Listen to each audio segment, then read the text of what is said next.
এজন মানুহে মেলাত বেলুন বিক্ৰী কৰি জীৱিকা নিৰ্বাহ কৰিছিল। তেওঁ ৰঙা, হালধীয়া, নীলা আৰু সেউজীয়াকে ধৰি বিভিন্ন ৰঙৰ বেলুন আছিল। যেতিয়া বিক্ৰী বৰ সেমেকা হয়, তেওঁ হিলিয়াম গেছেৰে পূৰ্ণ বেলুন এটা ওপৰলৈ এৰি দিয়ে। এই বেলুনটো ওপৰলৈ উৰি যোৱা দেখি ল'ৰা-ছোৱালীবিলাকে বেলুন এটা কিনিবলৈ মন কৰিছিল।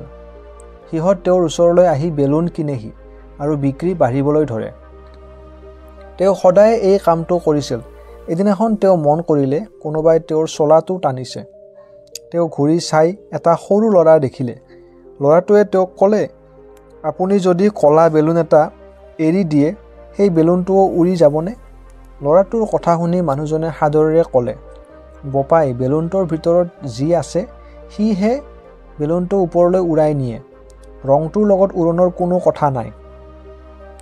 সেই একে কথাই আমাৰ জীৱনতো প্ৰযোজ্য হয়। ভিতৰত কি আছে সেইটোহে আচল কথা। আমাক ওপৰলৈ লৈ যাব পৰা আমাৰ ভিতৰত থকা বস্তুটো হ'ল মনোভাৱ।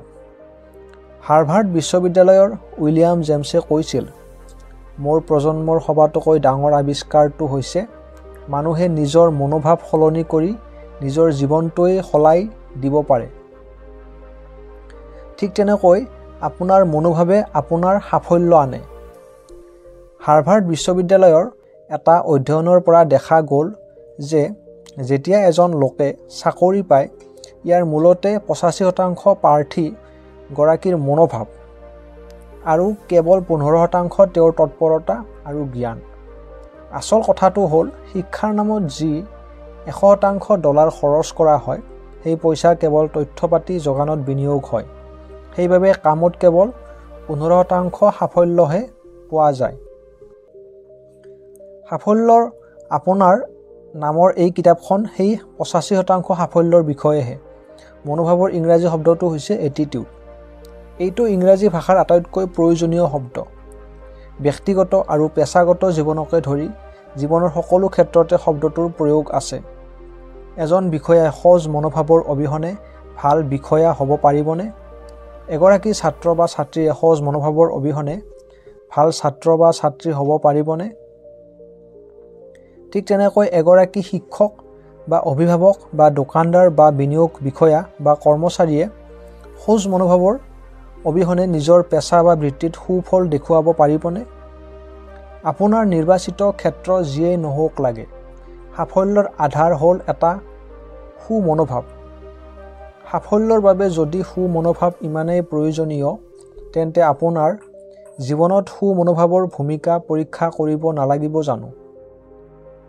ঠিক তেনেদৰে আপোনাৰ সুমনোভাৱে আপোনাৰ লক্ষ্যত কেনেদৰে প্ৰভাৱান্বিত কৰিব সেই কথাটো পৰীক্ষা কৰিব নালাগিব জানো? চাওক, হীৰাৰ একৰ। আফ্ৰিকাত হাফিজ নামৰ এজন খেতিয়ক আছিল। তেওঁ আছিল অতি সুখী আৰু সন্তুষ্ট। তেওঁ সন্তুষ্ট আছিল বাবেই সুখী আছিল। তেওঁ সুখী আছিল বাবেই সন্তুষ্ট আছিল। এদিনাখন এজন জ্ঞানী মানুহ তেওঁৰ ওচৰলৈ আহি হীৰাৰ মহত্ব আৰু শক্তিৰ কথা ক'লেহি। জ্ঞানী লোকজনে ক'লে, "আপোনাৰ যদি বুঢ়া আঙুলিটোৰ সমান এটুকুৰা হীৰা থাকে, আপুনি এখন মহানগৰৰ গৰাকী হ'ব পাৰিব। আৰু আপুনি যদি মুঠিটোৰ সমান হীৰা গোটাব পাৰে, তেন্তে আপুনি সম্ভৱতঃ এখন দেশৰেই গৰাকী হ'ব পাৰিব।" এই বুলি কৈ তেওঁ গ'লগৈ। সেই ৰাতি খেতিয়কজন শুব নোৱাৰিলে। তেওঁ অতি অসুখী আৰু অসন্তুষ্ট হ'ল।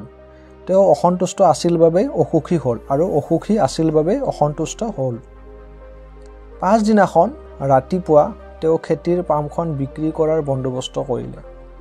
তেওঁ নিজৰ পৰিয়ালটোৰ তদাৰকৰ ব্যৱস্থা ল'লে আৰু হীৰাৰ সন্ধানত ওলাই গ'ল। তেওঁ সমগ্ৰ আফ্ৰিকাত অনুসন্ধান কৰিও ক'তো হীৰা নাপালে। তেওঁ সমগ্ৰ ইউৰোপতো হীৰাৰ সন্ধান নাপালে। তেওঁ যেতিয়া স্পেইন পালেগৈ, তেতিয়া তেওঁ মানসিক, শাৰীৰিক আৰু আৰ্থিকভাৱে ভাগি পৰিছিল। তেওঁ ইমানেই নিৰাশ হ'ল যে তেওঁ বাৰ্চিলোনা নদীত পৰি আত্মহত্যা কৰিলে। চাওক, আনপিনে যিজন মানুহে তেওঁৰ পৰা পামখন কিনি ল'লে, তেওঁ পামৰ মাজেদি বৈ যোৱা নিজৰা এটাত উটবিলাকক পানী খুৱাই আছিল। নিজৰাটোৰ সিপাৰে পোৱা ৰজ্জাক শিল এটাত পৰি শিলটো ৰামধেনুৰ দৰে তিৰবিৰাই উঠিছিল। আৰু তেওঁ ভাবিলে যে সেই শিলটো চৰা ঘৰত সজাই থ'লে ভাল লাগিব। তেওঁ সেই শিলটো চৰা ঘৰত সজাই থলেগৈ। সেইদিনা আবেলি জ্ঞানী লোকজন আহি তিৰবিৰাই থকা শিলটো দেখা পালে আৰু তেওঁ সুধিলে, হাফিজ ঘূৰি আহিল নেকি? নতুন গৰাকীয়ে ক'লে, নাই অহা। কিয় সুধিলে? তেতিয়া সেই জ্ঞানী লোকজনে ক'লে, সেই টুকুৰা হীৰা। মই দেখাৰ লগে লগে চিনি পালোঁ। মানুহজনে ক'লে, নহয়, সেই টুকুৰা শিলহে। মই নিজৰাটোৰ পৰা তুলি লৈ আহিছোঁ। আহক মই দেখুৱাওঁ। তাত তেনেধৰণৰ আৰু বহুত শিল আছে। তেওঁলোক তাৰ পৰা কেইটামান শিল পৰীক্ষাৰ বাবে পঠাই দিলে। নিঃসন্দেহে এই শিলবিলাক আছিল প্ৰকৃততে হীৰা। পামখনত একৰৰ পিছত একৰ জুৰি হীৰা সিঁচৰতি হৈ আছিল। চাওক, এই গল্পটোৰ নীতি কথাটো কি? সৰ্বমুঠ 6টা নীতি কথা ইয়াত আছে।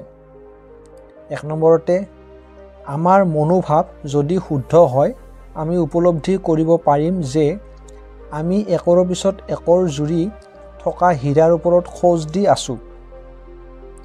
সুযোগ সদায় আমাৰ ভৰিৰ তলত আছে। আমি অন্য ঠাইলৈ সুযোগ বিচাৰি যাব নালাগে। আমি কেৱল সুযোগ চিনি পাব লাগিব। আৰু 2 নম্বৰতে আছে, লোকৰ বাৰীৰ ঘাঁহনিখন বেছি সেউজীয়া দেখি। 3 নম্বৰত হ'ল, আমি আনৰ ঘাঁহখিনিলৈ চকু দিওঁতে কোনোবাই আমাৰ ঘাঁহখিনিলৈ চকু দিব পাৰে। তেওঁলোকে আমাৰ লগত স্থান সলাবলৈ বিচাৰিবও পাৰে। 4 নম্বৰতে, যেতিয়া মানুহে সুযোগ চিনিব নোৱাৰে, সুযোগে দুৱাৰত টুকুৰিয়ালে কৰ্কশ শব্দ হোৱা বুলি অভিযোগ কৰে। 5 নম্বৰতে, ওচৰ চাপি অহাৰ সময়তকৈ আঁতৰি যোৱাৰ সময়তহে সুযোগ চিনি পাবলৈ সহজ। 6 নম্বৰতে, সুযোগ মাত্ৰ এবাৰহে আহে। পাছৰ সুযোগটো প্ৰথমটোতকৈ ভাল বা বেয়া হ'ব পাৰে, কেতিয়াও আগৰটোৰ দৰে নহয়। সেয়েহে সঠিক সময়ত সঠিক সিদ্ধান্ত ল'ব পৰাটো খুবেই জৰুৰী কথা। ভুল সময়ত লোৱা এটা শুদ্ধ সিদ্ধান্ত শেষত ভুল সিদ্ধান্ত বুলি প্ৰমাণিত হয়।